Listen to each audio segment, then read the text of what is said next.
L'incontournable, bien le bonsoir, le sommaire de ce rendez-vous d'information. Hôpital général de Grand Yoff, les travailleurs désertent les salles de soins. Ils ont tenu un sit-in ce lundi, grief, départ effectif du directeur à la retraite et le règlement d'heures supplémentaires. Les forces de police désorientent sans heurts les bacheliers non orientés. Ils ont battu le pavé vers le ministère de l'Enseignement supérieur. Le directeur technique national du football sénégalais démissionne. Amsata Fall dit ne plus se retrouver dans le fonctionnement de la Fédération sénégalaise de football. Et puis la dépouille de Jules François Bocandé attendue ce soir à Dakar. Le programme des funérailles de l'international sénégalais dans la page des sports de Cheikh Tidiane Diao. Bienvenue à tous.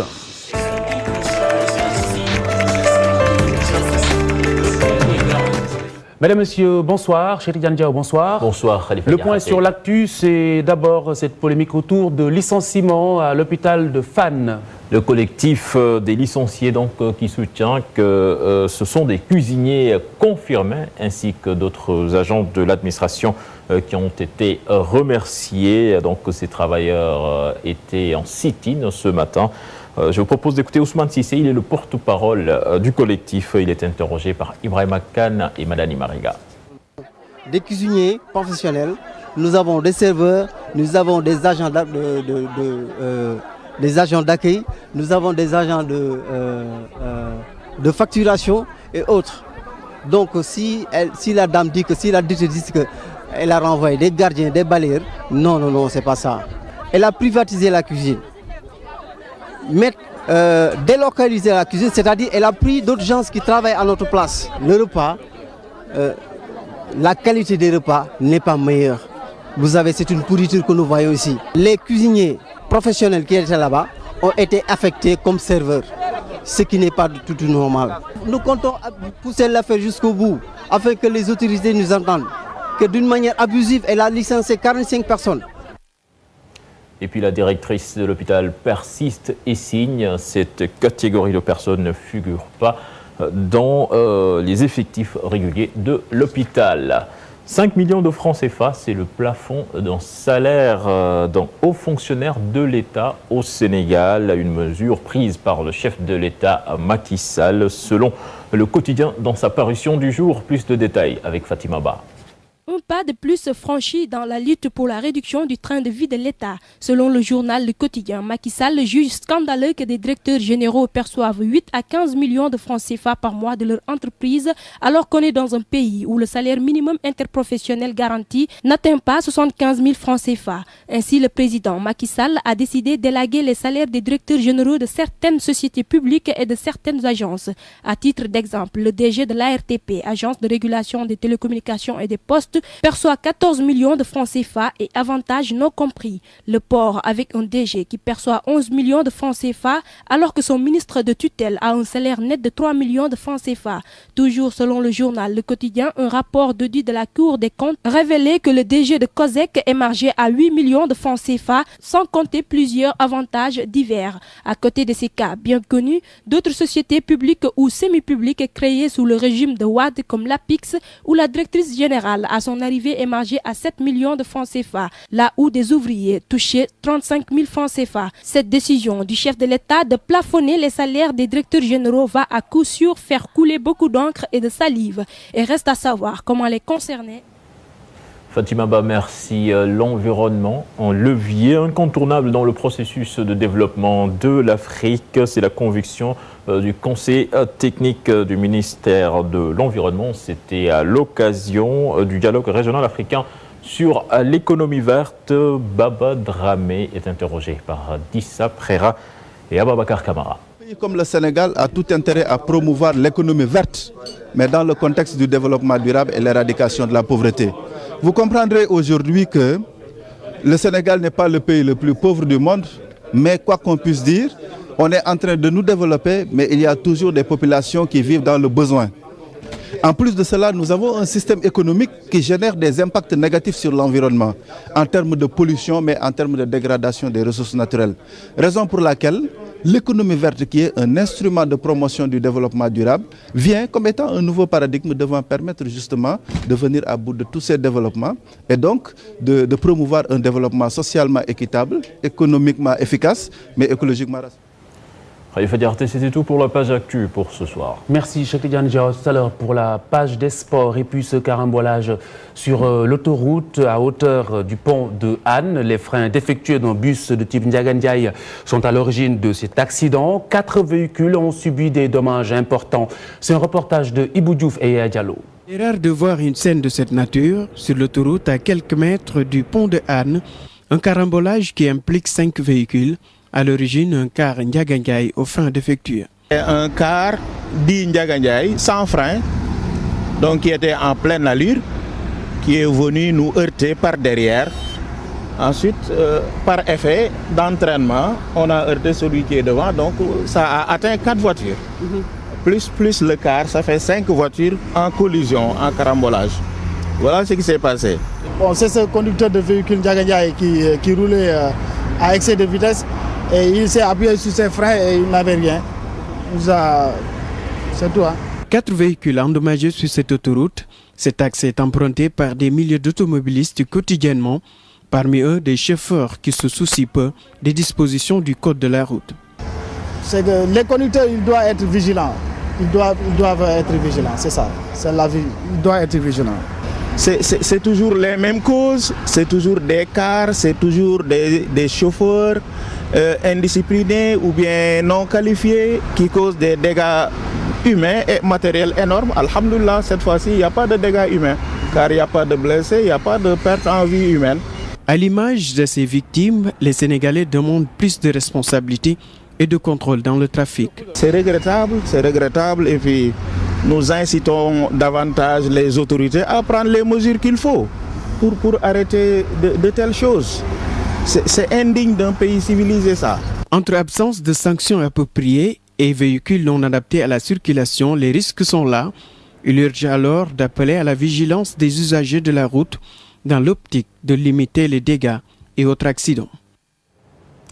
Ibou Diouf, merci. Les bacheliers non orientés ont battu le pavé ce lundi. Le ministère de l'Enseignement supérieur était le point de chute, mais les forces de police ont dressé leur bouclier à hauteur du rond-point Malick Sy. Il n'y a pas eu de confrontation. C'est ce que nous raconte Adiatala Ibou Cissé. Les bacheliers non orientés ont arpenté l'avenue Cheikh Anta Diop jusqu'à Blaise Diagne. Ils exigent à être rétablis dans leurs droits sans condition. On nous a fait subir des injustices. On a des bonnes moyennes. On a vu qu'on a orienté des élèves qui ont des moyennes de 7 et ici, il y a des gens de 16, de 15 et de 14 et on se permet de marcher comme ça dans les rues. Il faut cesser de nous manipuler. Non à l'injustice. Le ministère de l'Enseignement supérieur devait être leur point de chute. Les manifestants sont stoppés net à mi-chemin. Les éléments de la police du commissariat de la Médina, conduits par le commandant Diaw, les contraint pacifiquement sur l'avenue Malick Sy.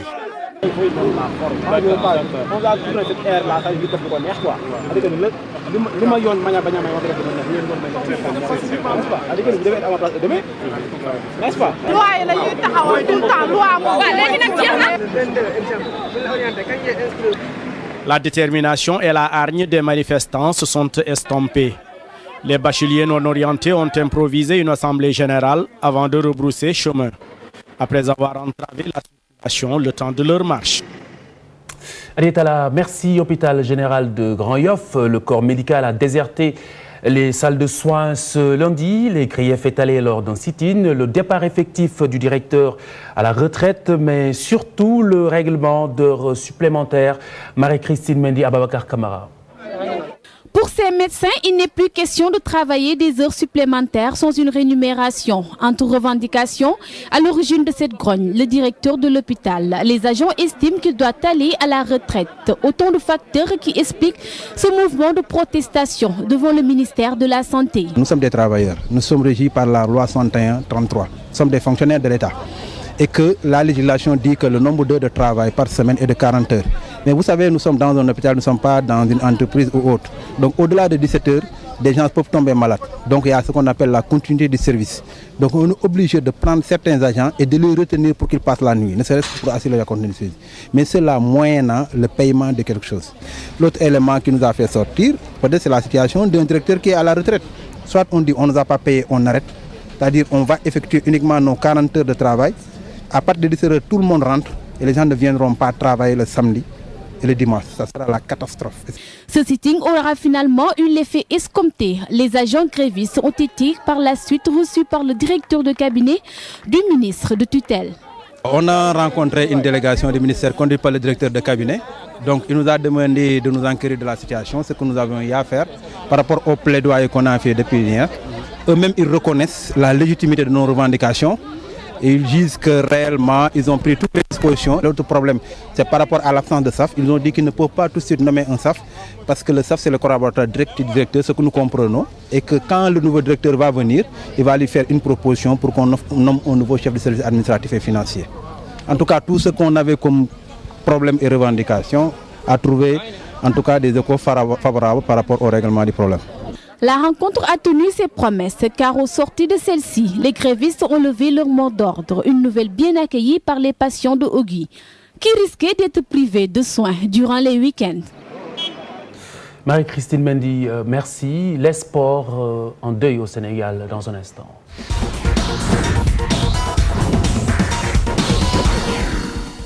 Cheikh Tidiane Diao, la dépouille de Jules-François Bocandé attendue ce soir. Direction Khalifa Diakhaté, l'aéroport Léopold Sédar Senghor pour y retrouver Saher Ansa Diop. Saher Ansa Diop, bonsoir. Où est-ce que vous en êtes? Allô Saher? Oui, cher Tidiane. Bonsoir, cher Tidiane. Oui, cher Tidiane Diao, comme vous l'avez dit, nous sommes ici à l'aéroport Léopold Sédar Senghor, attendant l'arrivée du corps de Jules-François Bocandé. Cette légende du football sénégalais décédée lundi dernier en France, dont l'arrivée du corps à Dakar est prévue ce soir à 20h. Donc pour l'instant, ce que l'on peut noter, cher Tidiane, c'est qu'il y a du monde, beaucoup de monde même présent sur les lieux. Entre autres des autorités, parents, amis, proches, anciens internationaux, anciens coéquipiers, fédéraux, supporters, tous venus ici pour assister à l'événement. Autre chose notée également, cher Tidiane Diao, c'est qu'il y a une tristesse notée sur les visages. Et certes, d'un moment à l'autre, cher Tidiane, le corps de Jules-François Bocandé ne va plus tarder à sortir du fret, ici à l'aéroport Léopold Sédar Senghor. Mais en attendant, cher Tidiane, nous suivons de très près l'évolution de la situation ici à l'aéroport Léopold Sédar Senghor, cher Tidiane Diao.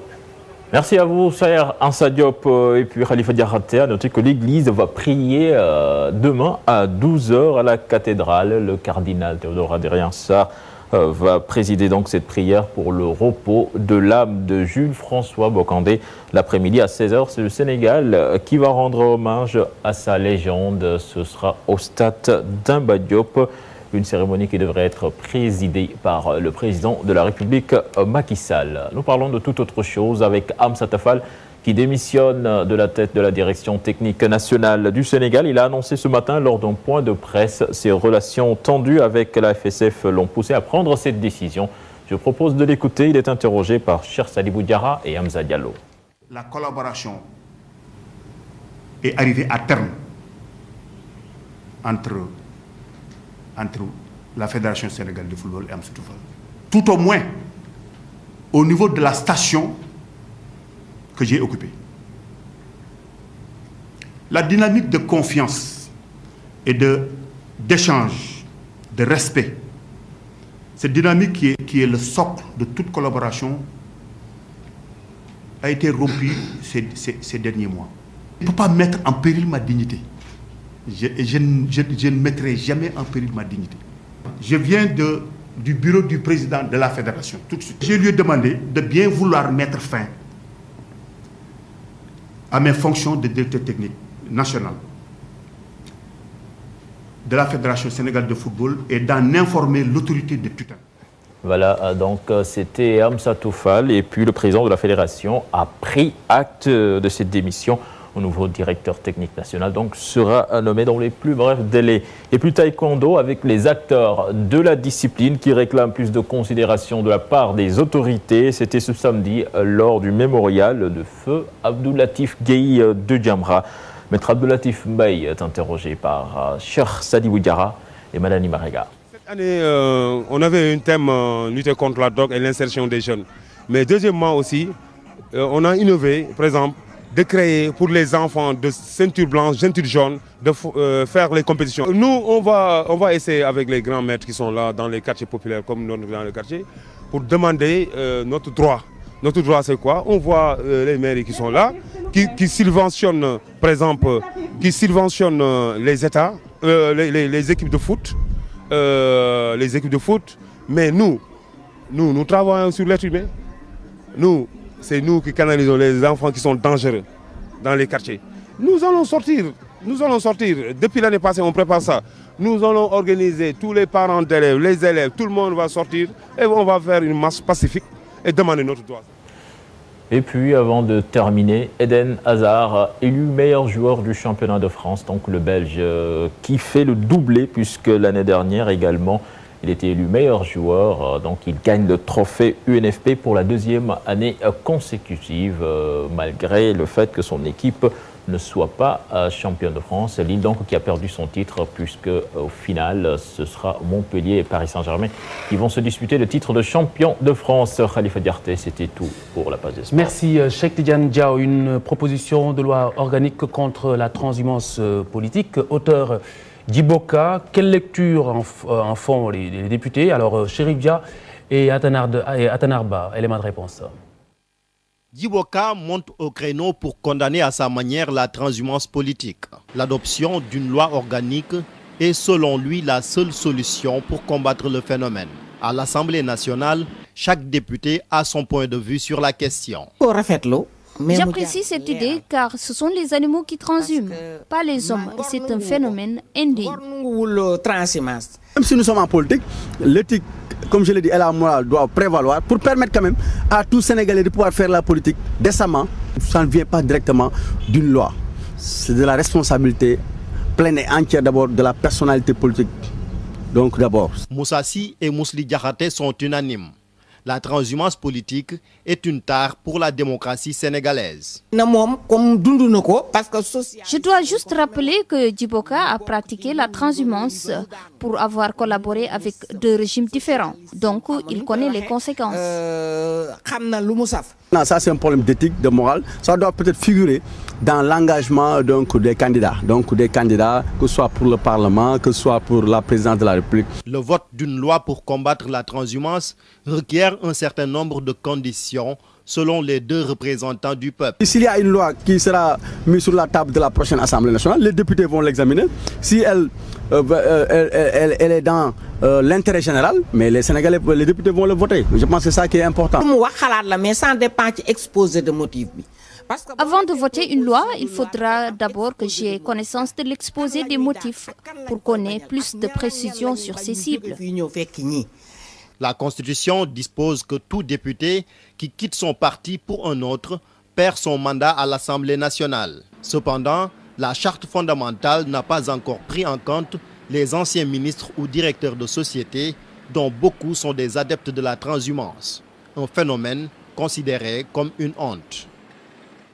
Chérif Dia, merci. Nous en parlons ce soir avec notre confrère Bachir Fofana du quotidien Enquête. Bachir, bonsoir. Bonsoir Khalifa. Alors Bachir, quelle lecture d'une telle proposition de Djiboka dans un tel contexte politique surtout? D'accord, bonsoir aux téléspectateurs. Moi en fait, la première lecture que je fais, c'est que celui qui fait la proposition fait qu'elle n'a pas une assez grande portée. Je m'explique. Portée ou crédibilité? Oui, je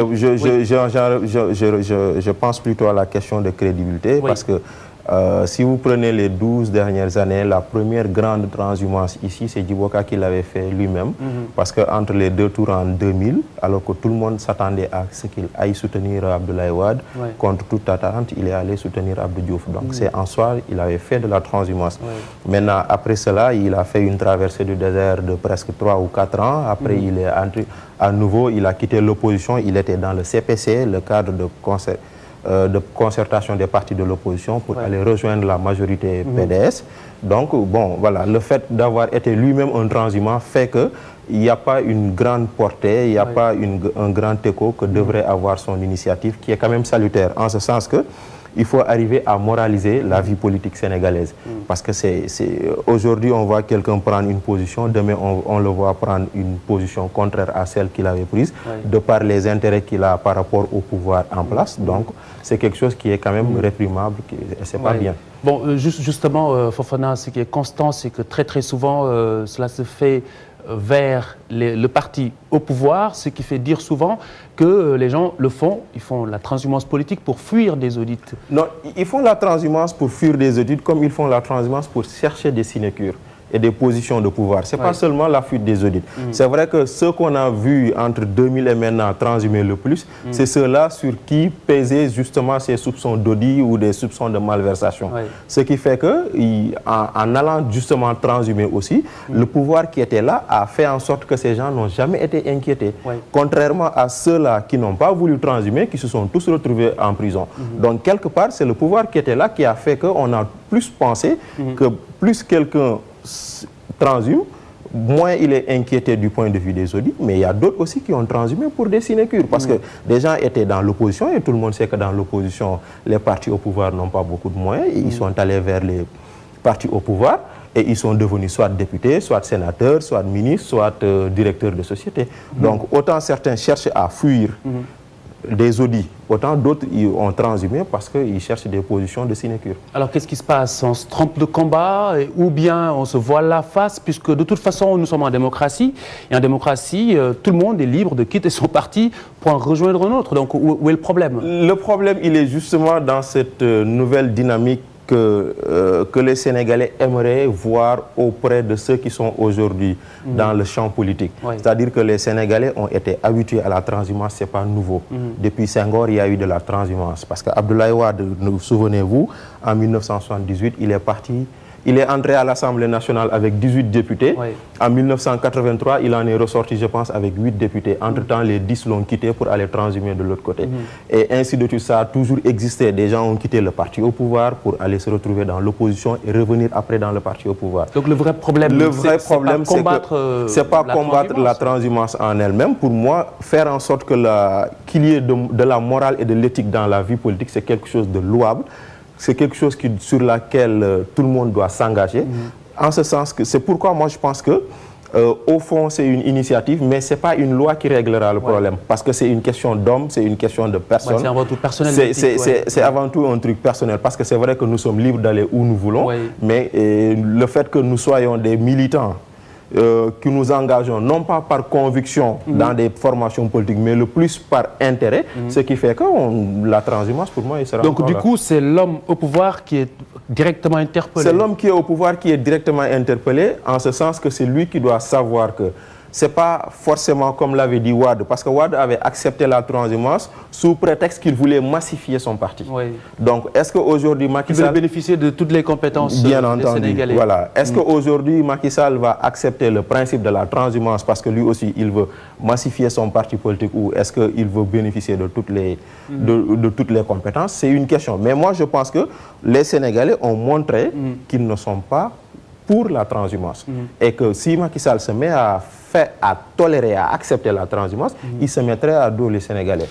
La question est tout de même assez délicate, hein. Je viens de le dire, nous sommes en démocratie et cela interpelle du coup le tenant du pouvoir, le président Macky Sall. Mais comment est-ce qu'aujourd'hui on peut trancher cette question? Non, la question ne sera tranchée que la question ne sera tranchée pour moi que si chacun réfléchit en lui-même. Parce qu'aujourd'hui, il y a une nouvelle forme de transhumance qui existe, moi, qui me paraît un peu rigolote. C'est que les gens disent, nous avons quitté l'ancien parti au pouvoir, nous ne sommes pas vers le nouveau parti au pouvoir, mais nous créons des structures, d'alliances, des mouvements. Tout ça, c'est pour moi, c'est de la transhumance.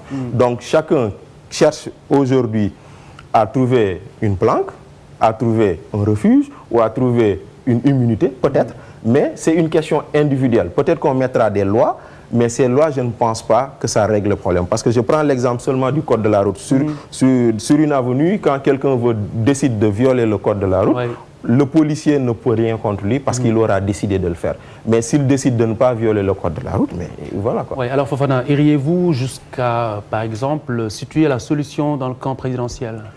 Tout est dans le camp présidentiel parce que si vous regardez, tous ceux qui transhument vont vers le parti au pouvoir. Donc si aujourd'hui le parti au pouvoir, même en les acceptant, ne les met pas au devant, ça heurterait moins l'opinion et les Sénégalais. Mais si ce sont les transhumants qui viendront pour occuper le premier rôle, voilà ce qui pourrait heurter les Sénégalais. Et miner du coup les formations. Et miner du coup justement les formations politiques. Parce qu'il faut savoir qu'ici, généralement la transhumance c'est toujours vers le parti au pouvoir parce que c'est le parti au pouvoir qui a les postes de direction, les nominations, les sinécures, les moyens de l'État comme on dit. Donc nos politiques ne connaissent plus par exemple ce qu'on peut appeler aujourd'hui l'idéologie, il n'y a plus de doctrine, il n'y a plus de conviction. Au Sénégal, quand même, il y a très longtemps, nous n'avons pas des idéologies. Parce que quand même, il faut se dire qu'Abdoulaye Wade, même lui qui se dit aujourd'hui libéral, il a été contraint d'endosser la casquette libérale parce que quand il prenait l'idéologie libérale, c'est parce que Senghor avait dit « moi je suis socialiste ». Il restait le parti communiste, il restait l'idéologie conservatrice et l'idéologie libérale. Donc il était obligé de prendre l'idéologie libérale. Ce qui fait que moi, il y a un brouillage idéologique ici. À part les partis de gauche traditionnels qui se reconnaissent dans la gauche traditionnelle, tout le monde ici est dans des alliances où certains, si on regarde, on a une lecture plus ou moins occidentale de la chose, on se met à dire qu'il n'y a pas d'idéologie parce qu'on voit un parti communiste qui s'allie avec un libéral, un conservateur, mais ici, la seule idéologie qui vaille, c'est la conquête du pouvoir dans ce pays. Et tout cela nous ramène à penser à la promesse de rupture annoncée par le chef de l'État. Oui, mais la promesse... Dans tous les sens. Oui, la rupture annoncée, moi je pense qu'elle peut avoir lieu si le chef de l'État lui-même prend les décisions qu'il faut. Et parmi les décisions qu'il faut, c'est faire en sorte que la vie politique soit beaucoup plus saine, qu'il y ait beaucoup plus d'éthique. Et dans ce sens, qu'il faut combattre la transhumance. Mais la combattre, ce n'est pas mettre des lois, c'est essayer d'éduquer les gens dans les partis politiques, dans les maisons, à l'école, pour que les gens comprennent que quand quelqu'un s'engage pour une idéologie, il doit s'engager jusqu'au bout de cette idéologie, mais pas renier ses engagements au bout d'un ou deux ans. C'est plus une question morale. C'est plus une question morale, c'est plus une question de personne pour moi qu'une question de loi. On aura beau mettre toutes les lois, parce que regardez actuellement, on a dit qu'un député qui change de formation politique en cours de législature perd son poste. Mais la loi, elle est mieux en ce sens qu'aujourd'hui, regardez ces élections à venir, il y a très peu de partis politiques, il n'y a que des coalitions. Et la loi ne parle pas de coalition. Donc aujourd'hui, on peut voir un député élu dans une coalition, une fois à l'Assemblée nationale, il dit « je démissionne de votre groupe parlementaire » et pourtant il continue à bénéficier des avantages liés au poste de député. Donc c'est plus une question d'homme, parce que par exemple, Macky Sall, quand il avait dit « je démissionne du PDS », il a démissionné de tous les postes et mandats électifs qu'il avait de par le PDS, c'est une question d'homme. Donc si une autre personne vient pour dire j'étais dans une formation X et que je vais dans la formation Y. Donc, tout ce que la formation X m'avait donné, je vous le laisse. Donc, ça, c'est une question d'homme. Mais s'il décide de l'amener, on ne peut rien. Les lois n'y pourront rien. Tout le monde n'est pas aussi conséquent. Tout le monde, justement. Bachir Fofana, du quotidien Enquête. Merci d'avoir été avec nous ce soir. Mesdames, Messieurs, merci de nous avoir suivis. Bonsoir.